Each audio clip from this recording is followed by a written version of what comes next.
tanto as palavras de Macron como as palavras de Keir Starmer são um baixar de expectativas em relação à posição ucraniana. Significa o quê? É uma boa base de trabalho, mas eles dizem que precisa de trabalho adicional.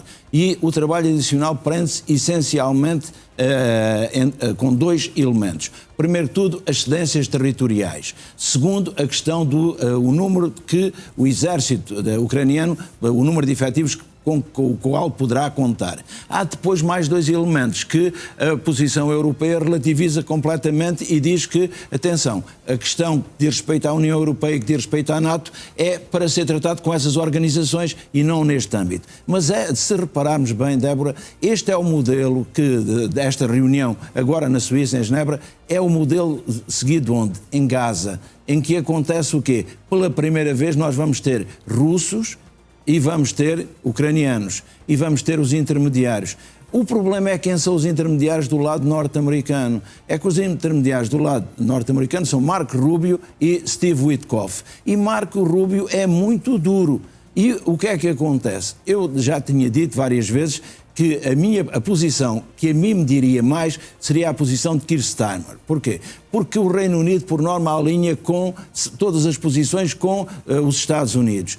Repare, quando o Reino Unido quis entrar na União Europeia, depois de primeiro recusar, sabe o que é que o general de Gaulle disse? Disse que não queria. E disse que não queria porquê? Porque o Reino Unido era o cavalo de Troia dos Estados Unidos para entrar na Europa. Agora nós percebemos que estamos numa fase em que o Reino Unido pode ser a nossa ligação, em grande parte nossa da União Europeia, a Donald Trump. E então Keir Starmer chamou a atenção a Donald Trump num telefonema de um dado muito importante. É que este plano põe em causa a segurança do Reino Unido.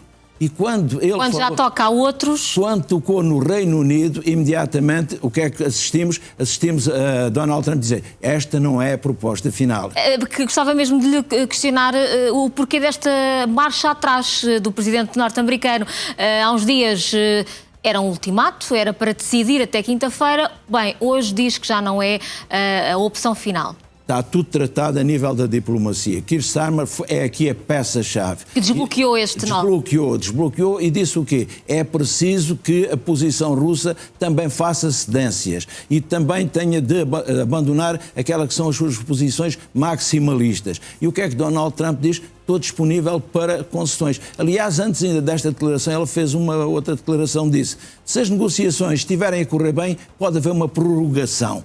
E isto significa o quê? Que ele percebeu claramente, esta é a estratégia, é isto que eu falo no livro, é a estratégia normal de Donald Trump de negociar. Primeiro exige o impossível, para depois ficar com o possível e o máximo do possível. Este é o Donald Trump, e é com este Donald Trump que já há líderes europeus que sabem lidar e outros, incluindo Zelensky, não soube lidar num primeiro momento. E tem que aprender a lidar forçosamente, obrigatoriamente. Professor, vamos também olhar para outro tema que está a dominar a agenda mediática, que tem que ver com Bolsonaro.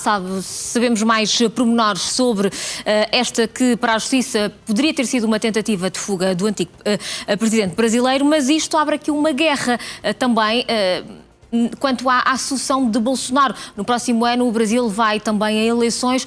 Que impacto é que tudo isto pode ter nesse ato eleitoral? Tem um grande impacto, Débora, por uma razão simples. Bolsonaro estava, portanto, detido em prisão domiciliária.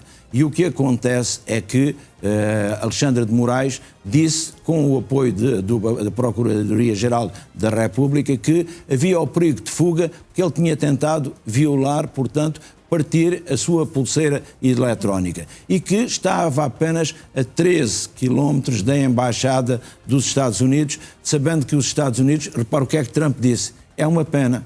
É uma pena. Significa que continua a haver uma solidariedade dele com Bolsonaro. E porquê? Porque para Trump, tal qual como para Bolsonaro, a ética, aquilo que se chama a moral, são dispensadas com uma grande facilidade. E o que aqui temos é, Bolsonaro era aquilo que se chama no Brasil um cabo eleitoral. Ele não pode ser candidato, portanto, não pode ser eleito, mas ele tinha grande peso eleitoral. Ou poderia ser, porventura, a muleta... Era o cabo eleitoral, era ele, só que ele demorou muito a indicar quem era o seu sucessor. E agora há uma guerra no campo bolsonarista, que é uma guerra entre quem? Entre os filhos de Bolsonaro, um dos quais, portanto, convocou ontem esta vigília, e atenção, a vigília é legal. E porque é que é legal? Está prevista no direito da reunião da Constituição brasileira. A justiça é que achava que aquilo poderia descambar mais do que aquilo que descambou e deu essa justificação. Exatamente, porque há um problema sempre no Brasil, é a judicialização da política. Já aconteceu no tempo de Lula, está acontecendo no de Bolsonaro. O que é que nós podemos perceber aqui? O campo Bolsonaro se vai dividir. E vai dividir entre quem? Entre aqueles que se juntam à família e aqueles que se apresentam como uma alternativa à família.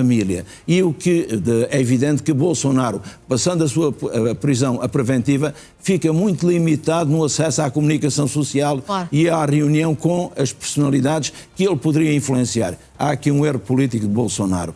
Qual é esse erro? Demorou demasiado tempo a indicar o seu sucessor. E este sucessor acaba agora por, mesmo que ele venha a indicar, não ter o peso que teve anteriormente, porque já está lançado a luta, portanto, pela sucessão de Bolsonaro neste campo bolsonarista.